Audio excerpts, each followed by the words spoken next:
ಬೆಂಡೆಕಾಯಿ ಎಂದರೆ ಕೆಲವರು ದೂರ ಓಡುತ್ತಾರೆ. ಅದಕ್ಕೆ ಕಾರಣ ಅದರಲ್ಲಿರುವ ಲೋಳೆ. ಹುರಿದು ತಿನ್ನುವಾಗ ಕೂಡ ಇದಕ್ಕೆ ಹೆಚ್ಚು ಗ್ಯಾಸ್ ಬೇಕೆಂದು ಕೆಲವರು ಲೆಕ್ಕ ಹಾಕ್ತಾರೆ. ಆದರೆ ಈ ಜಿಪ್ಪುನತನವನ್ನ ಸ್ವಲ್ಪ ಪಕ್ಕಕ್ಕಿಟ್ಟರೆ ನೀವು ದೀರ್ಘಕಾಲದಿಂದ ದಿನನಿತ್ಯ ಬಳಲುತ್ತಿರುವ ಸಕ್ಕರೆ ಕಾಯಿಲೆ ಕ್ರಮೇಣವಾಗಿ ನಿಯಂತ್ರಣಕ್ಕೆ ಬರುತ್ತದೆ ಎನ್ನುತ್ತಾರೆ ತಜ್ಞರು. ಹೌದು, ಇದು ನಿಜ.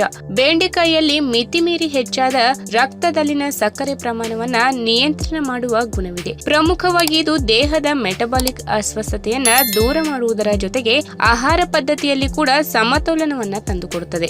ಹಾಗಾದ್ರೆ ನೆನೆಸಿಟ್ಟ ಬೆಂಡೆಕಾಯಿ ನೀರು ಕುಡಿಯೋದ್ರಿಂದ ನಾವು ಯಾವ ರೀತಿಯಾಗಿ ಶುಗರ್ನ ಕಂಟ್ರೋಲ್ಗೆ ತಂದುಕೊಳ್ಳಬಹುದು ಎಂಬುದನ್ನ ಇವತ್ತಿನ ವಿಡಿಯೋ ಮುಖಾಂತರ ತಿಳಿದುಕೊಳ್ಳೋಣ. ಅದಕ್ಕಿಂತ ಮುಂಚೆ ನೀವಿನ್ನು ನನ್ನ ಚಾನೆಲ್ಗೆ ಸಬ್ಸ್ಕ್ರೈಬ್ ಆಗಿಲ್ಲ ಅಂದ್ರೆ ಪ್ಲೀಸ್ ಸಬ್ಸ್ಕ್ರೈಬ್ ಮಾಡ್ಕೊಳ್ಳಿ. ಹಾಗೆ ಪಕ್ಕದಲ್ಲೇ ಇರುವಂತಹ ಬೆಲ್ ಐಕಾನ್ ನ ಕ್ಲಿಕ್ ಮಾಡಿ. ನಾವು ಸೇವನೆ ಮಾಡುವ ಬಹುತೇಕ ಆಹಾರ ಪದಾರ್ಥಗಳು ಅಥವಾ ಹಣ್ಣು ತರಕಾರಿಗಳು ನಮಗೆ ಗೊತ್ತಿಲ್ಲದ ಹಾಗೆ ನಮ್ಮ ಆರೋಗ್ಯಕ್ಕೆ ಸಹಾಯ ಮಾಡುತ್ತವೆ. ಆದ್ರೆ ನಾವು ಅವುಗಳನ್ನ ಬಿಟ್ಟು ಅನಾರೋಗ್ಯಕರ ಆಹಾರಗಳ ಕಡೆಗೆ ಮುಖ ಮಾಡುತ್ತೇವೆ. ಇದರ ಕಾರಣದಿಂದ ಮತ್ತಷ್ಟು ಆರೋಗ್ಯ ಸಮಸ್ಯೆಗಳಿಗೆ ನಾವೇ ಕಾರಣವಾಗುತ್ತೇವೆ. ಇದರ ಜೊತೆಗೆ ನಮ್ಮ ಕೆಟ್ಟ ಜೀವನ ಶೈಲಿ ಬೇರೆ. ಹೀಗಾಗಿ ಸಕ್ಕರೆ ಕಾಯಿಲೆ, ರಕ್ತದ ಒತ್ತಡ ಎಲ್ಲವೂ ಕೂಡ ಕಾಣಿಸಲು ಪ್ರಾರಂಭವಾಗುತ್ತದೆ. ಆದರೆ ಬೆಂಡೆಕಾಯಿಯನ್ನ ನೀವು ನಿಮ್ಮ ಆಹಾರ ಪದ್ಧತಿಯಲ್ಲಿ ಸೇರಿಸಿಕೊಳ್ಳುವುದರಿಂದ ಯಾವುದಾದ್ರೊಂದು ರೂಪದಲ್ಲಿ ಇದನ್ನ ಪಲ್ಯ, ಸಾಂಬಾರ್, ಸಾಗು ಇತ್ಯಾದಿಗಳನ್ನ ಮಾಡಿ ಅದಕ್ಕೆ ಸ್ವಲ್ಪ ಮಸಾಲೆ ಪದಾರ್ಥಗಳನ್ನ ಸೇರಿಸಿ ಚಪಾತಿ, ದೋಸೆ ಇತ್ಯಾದಿಗಳನ್ನ ಮಾಡಿ ಆಗಾಗ ತಿನ್ನುವ ಅಭ್ಯಾಸ ಮಾಡಿಕೊಂಡರೆ ನಿಮ್ಮ ಸಕ್ಕರೆ ಕಾಯಿಲೆ ನಿಯಂತ್ರಣದಲ್ಲಿ ಉಳಿಯುತ್ತದೆ.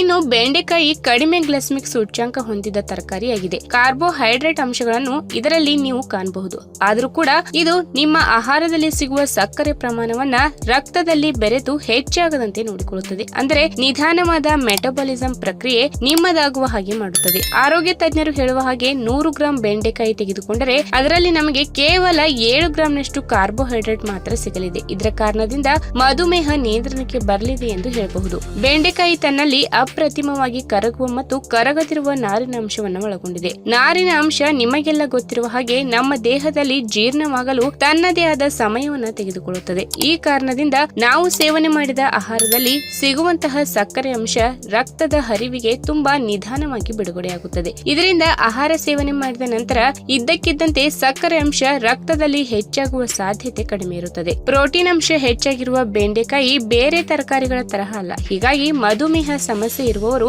ತಮ್ಮ ದೇಹದಲ್ಲಿ ಪ್ರೋಟೀನ್ ಅಂಶದ ಸಮತೋಲನವನ್ನ ಕಾಯ್ದುಕೊಳ್ಳುವ ಜೊತೆಗೆ ರಕ್ತದಲ್ಲಿ ಕೂಡ ಅಚ್ಚುಕಟ್ಟಾಗಿ ಸಕ್ಕರೆ ಅಂಶವನ್ನು ಹೊಂದಬಹುದು. ಇನ್ನು ವಿವಿಧ ರೂಪಗಳಲ್ಲಿ ಬೆಂಡೆಕಾಯಿಯನ್ನ ನಾವು ಸೇವನೆ ಮಾಡಬಹುದು. ಇದನ್ನ ಹುರಿದು ತಿನ್ನಬಹುದು, ಬೇಯಿಸಿ ತಿನ್ನಬಹುದು, ಎಣ್ಣೆಯಲ್ಲಿ ಕರಿ ಸಹ ತಿನ್ನಬಹುದು. ಒಟ್ಟಾರೆಯಾಗಿ ಬೆಂಡೆಕಾಯಿ ನಮ್ಮ ದೇಹ ಸೇರುವುದರಿಂದ ನಮ್ಮ ಆರೋಗ್ಯದ ಸದೃಢತೆ ಹೆಚ್ಚಾಗುತ್ತದೆ. ಜೊತೆಗೆ ದೇಹದಿಂದ ವಿಷಕಾರಿ ಅಂಶಗಳು ದೂರವಾಗುತ್ತವೆ. ಆರೋಗ್ಯಕರವಾದ ಉಪಹಾರವನ್ನ ಸಹ ಬೆಂಡೆಕಾಯಿಯನ್ನ ಬಳಸಿ ತಯಾರು ಮಾಡಿ ಸವಿಯಬಹುದು. ಇನ್ನು ಮೊದಲಿಗೆ ಮೀಡಿಯಂ ಗಾತ್ರದ 4-5 ಬೆಂಡೆಕಾಯಿಗಳನ್ನ ತೆಗೆದುಕೊಂಡು ಅವುಗಳನ್ನ ಸ್ವಚ್ಛವಾಗಿ ತೊಳೆಯಬೇಕು. ಬೆಂಡೆಕಾಯಿ ತುದಿಯನ್ನ ಕತ್ತರಿಸಿ ಅರ್ಧಕ್ಕೆ ಉದ್ದವಾಗಿ ಸೀಳಿಕೊಳ್ಳಬೇಕು. ಒಂದು ಪಾತ್ರೆಯಲ್ಲಿ ನೀರನ್ನ ಇಟ್ಟು ಅದರಲ್ಲಿ ಇವುಗಳನ್ನ ಹಾಕಬೇಕು. ಇಡೀ ರಾತ್ರಿ ಇದನ್ನು ನೆನೆಯಲು ಹಾಗೆ ಬಿಡಬೇಕು. ನಂತರ ಬೆಳಗಿನ ಸಮಯದಲ್ಲಿ ಚೆನ್ನಾಗಿ ಬೆಂಡೆಕಾಯಿಯನ್ನ ನೀರಿನಲ್ಲಿ ಕಿವುಚಬೇಕು. ಬೆಂಡೆಕಾಯಿಯನ್ನ ಹೊರತುಪಡಿಸಿ ನೀರನ್ನ ಖಾಲಿ ಹೊಟ್ಟೆಯಲ್ಲಿ ಕುಡಿಯಬೇಕು. ಈ ಒಂದು ಪ್ರಕ್ರಿಯೆಯನ್ನ ನೀವು ಅನುಸರಿಸುವ ಮೊದಲು ನಿಮ್ಮ ಆಹಾರ ಪದ್ಧತಿ ಹೇಗಿರಬೇಕು ಎಂಬುದನ್ನ ನಿಮ್ಮ ಆಹಾರ ತಜ್ಞರಿಂದ ಕೇಳಿ ತಿಳಿದುಕೊಳ್ಳಿ. ಇನ್ನು ನೀವು ಮಧುಮೇಹವನ್ನ ನಿಯಂತ್ರಣ ಮಾಡಲು ಔಷಧಿಗಳನ್ನ ತೆಗೆದುಕೊಳ್ಳುತ್ತಿದ್ದರೆ ಯಾವ ಪ್ರಮಾಣದಲ್ಲಿ ಬೆಂಡೆಕಾಯಿ ಸೇವನೆ ಮಾಡಬೇಕು ಎಂಬುದನ್ನ ಸಹ ನಿಮ್ಮ ಆರೋಗ್ಯ ತಜ್ಞರಿಂದ ತಿಳಿದುಕೊಳ್ಳಿ.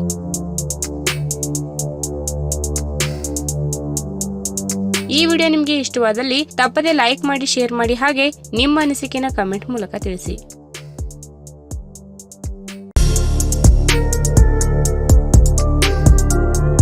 ಬೆಳ್ಳುಳ್ಳಿಯು ಅದರ ವಿಶಿಷ್ಟವಾದ ವಾಸನೆ ಮತ್ತು ರುಚಿಗೆ ಹೆಸರುವಾಸಿಯಾಗಿದೆ.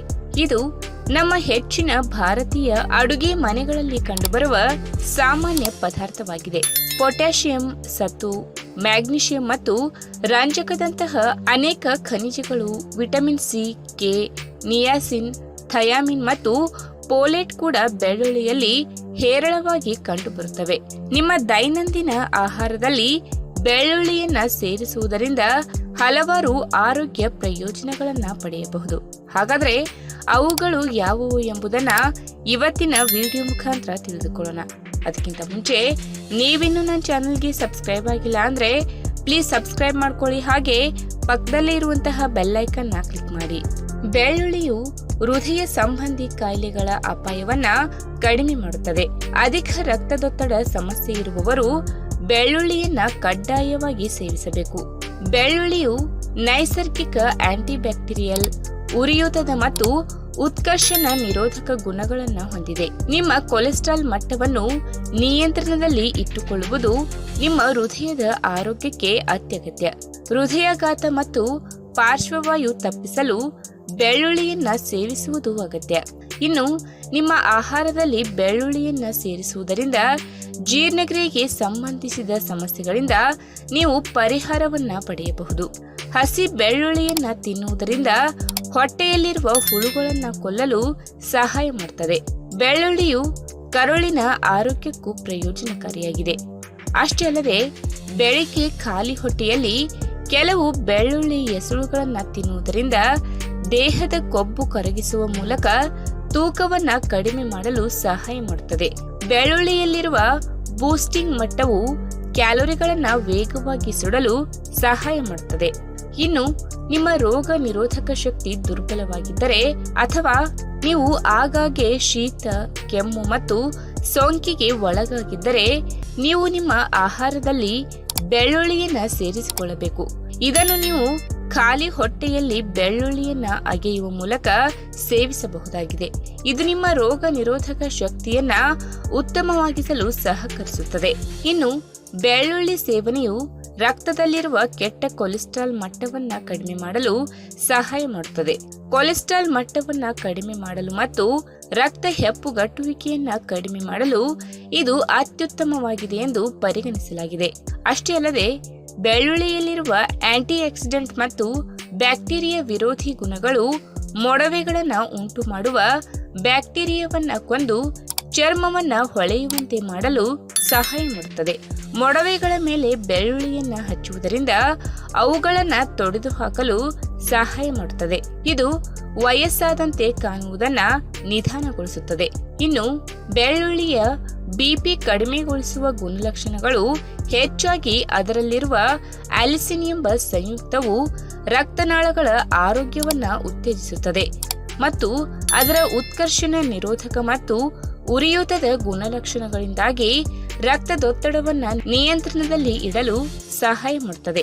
ಹಾಗಾಗಿ ಬೆಳ್ಳುಳ್ಳಿಯು ಬ್ಯಾಕ್ಟೀರಿಯಾ ವಿರೋಧಿ ಮತ್ತು ನಂಜು ನಿರೋಧಕ ಗುಣಗಳನ್ನು ಹೊಂದಿದ್ದು ಇದು ಅನೇಕ ಆರೋಗ್ಯ ಪ್ರಯೋಜನಗಳಿಂದ ತುಂಬಿದೆ. ಈ ವಿಡಿಯೋ ನಿಮಗೆ ಇಷ್ಟವಾದಲ್ಲಿ ತಪ್ಪದೆ ಲೈಕ್ ಮಾಡಿ, ಶೇರ್ ಮಾಡಿ, ಹಾಗೆ ನಿಮ್ಮ ಅನಿಸಿಕೆನ ಕಮೆಂಟ್ ಮೂಲಕ ತಿಳಿಸಿ.